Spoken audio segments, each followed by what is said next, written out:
I've been waiting for this day for over a month now. The FedEx finally came this morning and dropped off my DJI Mavic Pro. I ordered on opening day at approximately 8 o'clock Eastern time here in the US. It's the handbag. It's the actual Mavic box here. So, this is everything you get in the box. Let's take each piece by piece and open it up and see what we have. It's the handbag.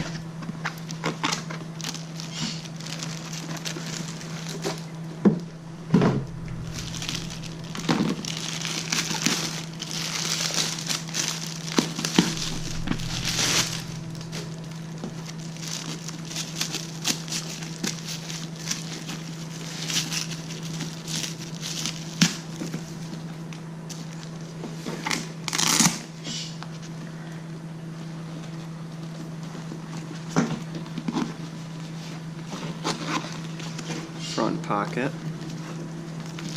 and then the whole top of this will unzip. Here is the inside shoulder strap, and there's also a zipper compartment in the top. I did not buy the Fly More combo just for this extra pack here. I mainly bought it just because I was going to buy the extra batteries, and if I knew that it was going to be delayed this long after launching from the regular Mavic Pro, I probably would have just bought the regular Mavic Pro and bought some extra batteries as well, and it would have been here quite a few days sooner.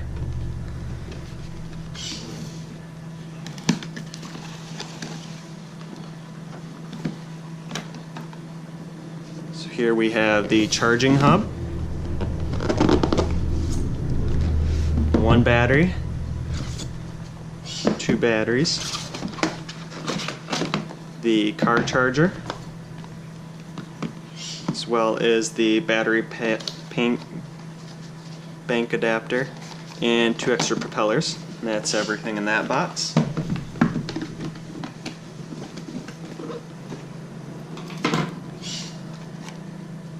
I'm not going to open the propellers. I assume everybody knows what the propellers look like. Here is the battery to power bank adapter. DJI has some pretty nice packaging here. Here's the little power adapter, and on this side you have two USB ends. The battery will connect there.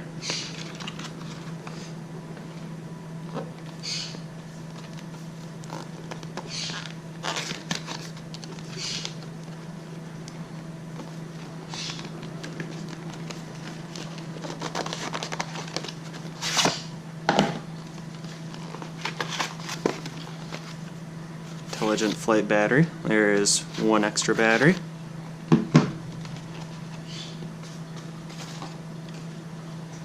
Here is the second battery. I was looking at the Karma before buying the Mavic, but when I saw the Karma release, one of the things that really took me back was the range on it not being even close to what this Mavic is, and the battery flight time is not even close. So as soon as I saw this Mavic release, I knew this is what I was going to buy. It's definitely well worth the money over the Karma, although I am a GoPro supporter. I do like GoPro's products, however, I don't think their GoPro Karma quadcopter is quite up to par with the DJI Mavic yet. So here is the car charger as well.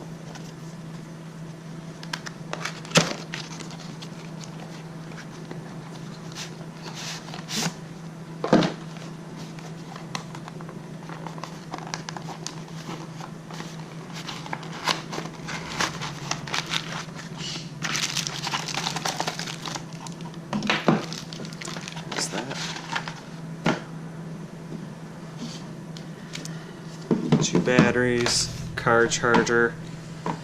This is the power bank. You can charge 4 batteries at once. However, they do charge sequentially, so the battery with the most power will be charged first, and then the one that has the most power will be the next one to charge, and the one with the least amount of power will charge last. Alright, let's get on to opening the Mavic box.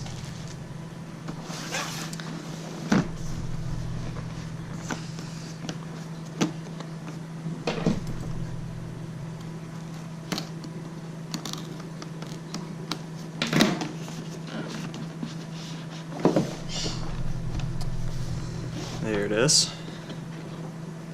Everyone talks about how light and how small this is. When you have it in your hand, it actually is decently heavy though. It's not like it's just cheap plastic that you don't get your money's worth when you're feeling it. Here's the propellers that go on the top arms. So you get one extra set in the box itself. So these go on. The propeller that does not have the white ring goes on the motor that does not have the white ring, and the one that does have the white ring goes on the motor that does have the white ring, and I'll put those on in a little while. Here is the additional cords to hook up Android devices to the actual remote controller. I have an iPhone, so I believe that is already connected with the right cord on the remote. The antennas just fold up.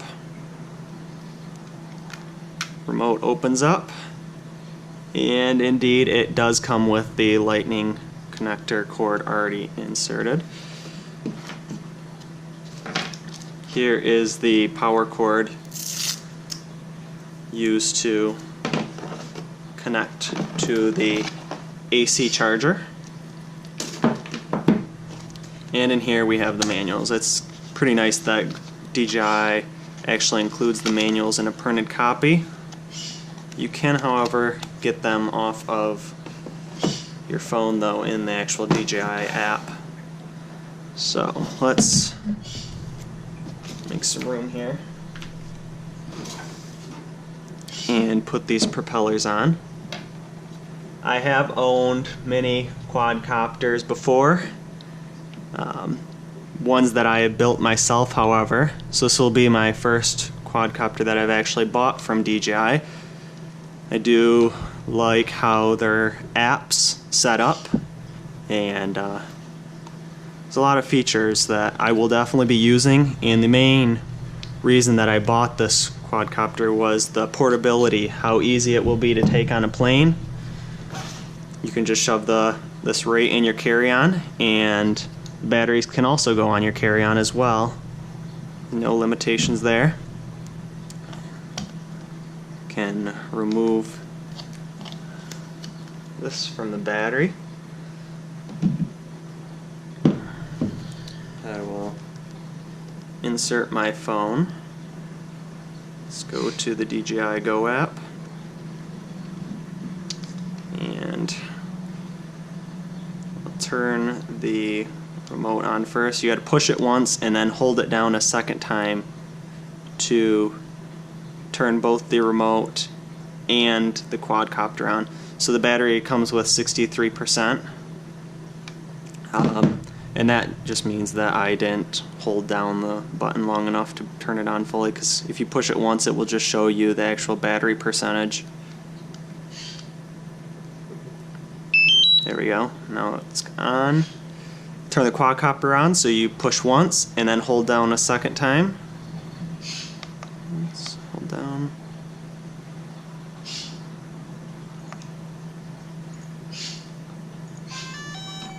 There's the telltale Mavic sign. This is a very thin case I do have on this iPhone 6, so I would think it would fit in here, but we will see.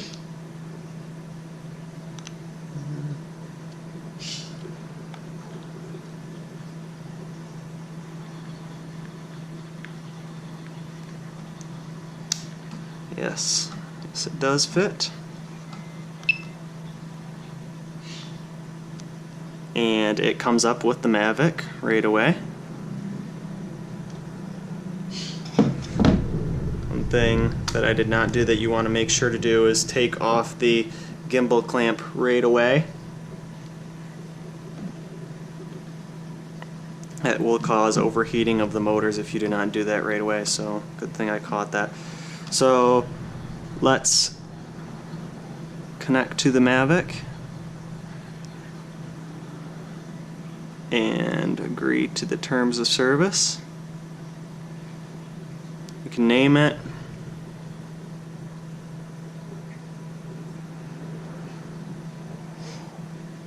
Mode 2, that's standard. That's what we're going to use. That's what I've always flown. Custom buttons I'll just leave the same for now. I will have one do the autofocus. We'll leave that. I will leave it in metric too. However, if you're in the US, you'll probably want to change it to imperial and NTSV. And to see video output. I don't need to turn beginner mode on. I've flown quadcopters many times, so I'm pretty comfortable. That is, we can activate it.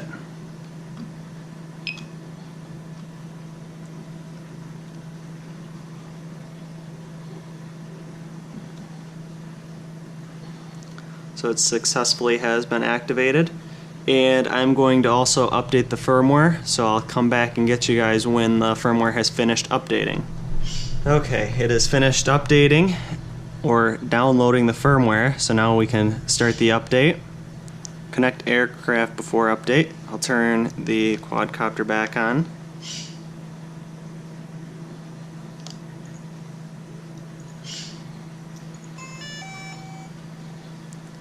Okay, it should be good now.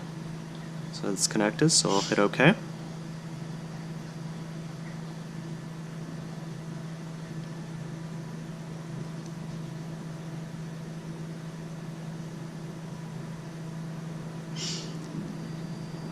Okay, I think it's done now.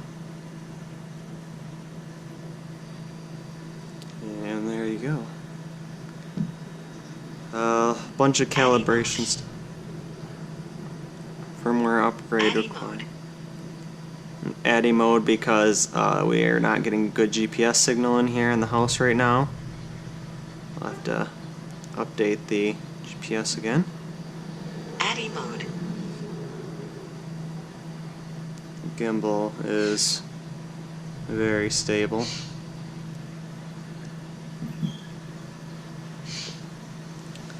Well, it's pretty low battery right now. Alright, let me turn this off and we'll start charging the other batteries.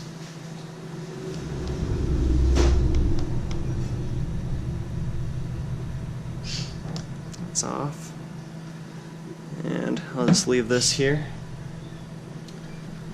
So here's the battery charging hub. The AC adapter connects right here in the bottom. The same one that comes with the Mavic. So just gonna plug it in over.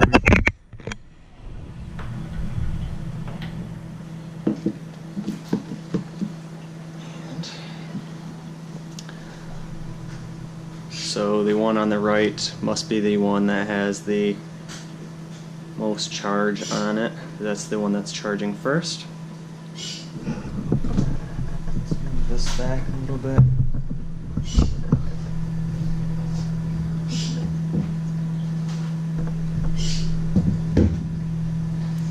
Also, the arms are labeled on the Mavic. And the motors, I'm going to just leave that on for now. Just to give you guys a quick test by turning the propellers on and back off.